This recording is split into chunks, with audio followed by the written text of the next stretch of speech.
Hey YouTube, here's Jumek with some DVR from my newly acquired DJI FPV system that I'm flying still on my Crossfire.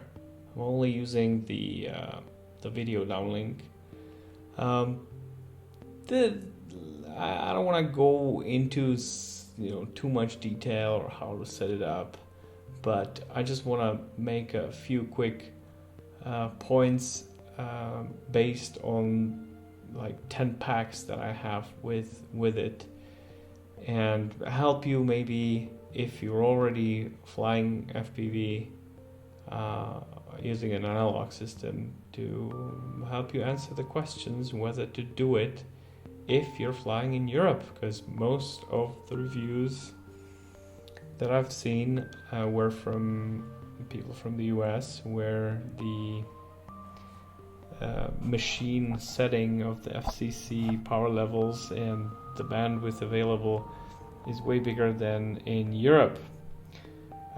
So to answer that question, I will tell you that it's really easy to set it to FCC and not worry about 20 milliwatts or 25 milliwatts in Europe. It was probably, the question that I had when I saw the system, and if it didn't allow me to do this, I would have never gotten the system. Because what is this system good for? And it is for cruising around at like medium distances, like a kilometer out, with the ability to go behind trees and just not do the perfect line of sight situation. And the system does deliver on that, even with the default linear antennas that the goggles have. Once I will attach patch antennas, which I'm definitely looking forward to, I'm sure that the confidence will even increase. So what are the goggles like? Well, people keep complaining about how expensive the system is, but I don't know, like if you want to have reliable reception, you want to have either the TPS Unify, or you want to have Immersion RC Tramp on the quad side for video, and on the receiver side I haven't even seen the new Fusion system from TBS, but the Immersion RC rapid fire receiver is just amazing to me, at least, like compared to all the other receivers that I had in the past 6 years. That itself was a bit of a revolution. So I'm not complaining about the quality of the analog system, but you put these goggles on, they're big, and while they look amazing on the product shots, once you put them on your face, you still look like a dog. And they are box goggles. They're just like really protruded in front of your face, and you, like, with my posture of tilting my head, I just look like an idiot with these. And I think the Fat Sharks kind of look less ridiculous than these guys, but the image is amazing. Like I wear glasses, I'm short-sighted, but I had no trouble not just putting my glasses in the goggles, but I don't need that. Like I can actually focus on the thing, which I couldn't do with my Fat Sharks. I needed the prescription inserts, and so on that front, that I'm happy to report that those work quite well. And the image is giant. It's giant and it's detailed. And I had the Amimon ProSight, Connex ProSight system, which wasn't really HD because the 720p mode that they had too much latency to be able to fly and the good latency mode, the HP, was 480 interlaced, so not really HD. It was still great, doubled with something like the Glyph goggles, but this is just a different world, and really, like, it brings a smile on your face as you're flying, because it's just unreal.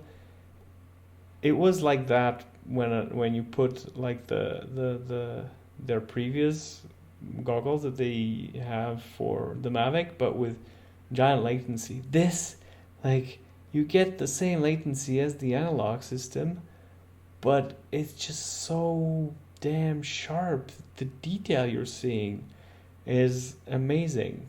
And as far as the sort of breakup, the problem, the freeze framing, the thing is, before you get to that point, you get enough warning. The gradual, deterioration is gradual. You see the image quality decrease. You have the signal strength indicator on the lower left corner, and it tells you, you're gonna get in trouble. And you already built, like, if you're flying FPV, you already built your expectations of when the system will go bad, and nothing changed there. And then once the frame dropping happens, which is not pleasant, it does it way better than the Connex system. The Connex system, just like, all of a sudden you had like half of the frame freeze. You had all the rectangles or squares on your screen, and then the thing froze. And then, like, once it really froze, even if you punched out, it was like a second or multiple seconds before it came back from black. And that's just not how you want to fly. This thing has these like micro freezes, and it's terrible. Like, no doubt about it, it's terrible when it happens, especially if you're far away. But it's manageable. It's way better than the Connex system. And the main thing is that on the FCC power strength, it just doesn't happen until you're quite far away. Like, it's very comparable to, and I have to stress that I'm flying patch antennas on my analog system, and these default antennas, and I plan on using patch antennas in this, and this is gonna make it better.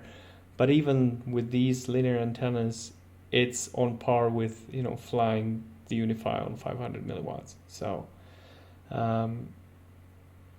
and I'm saying 500, not 800, because I don't fly 800. It probably, I don't know, because I don't fly 800.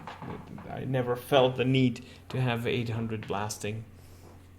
So, I kind of saved a little bit of heat stress and used 500 milliwatts. And this thing just can get anywhere where the analog system can. So I'm already happy. But I will look into the patch antenna or directional antenna upgrades in the future, and I will enjoy every battery I fly with this system, because I think that it is expensive, but it's not crazy. It's not double the price of the analog system, and it definitely delivers double the experience. It really is that good. And on that note, see you guys next time.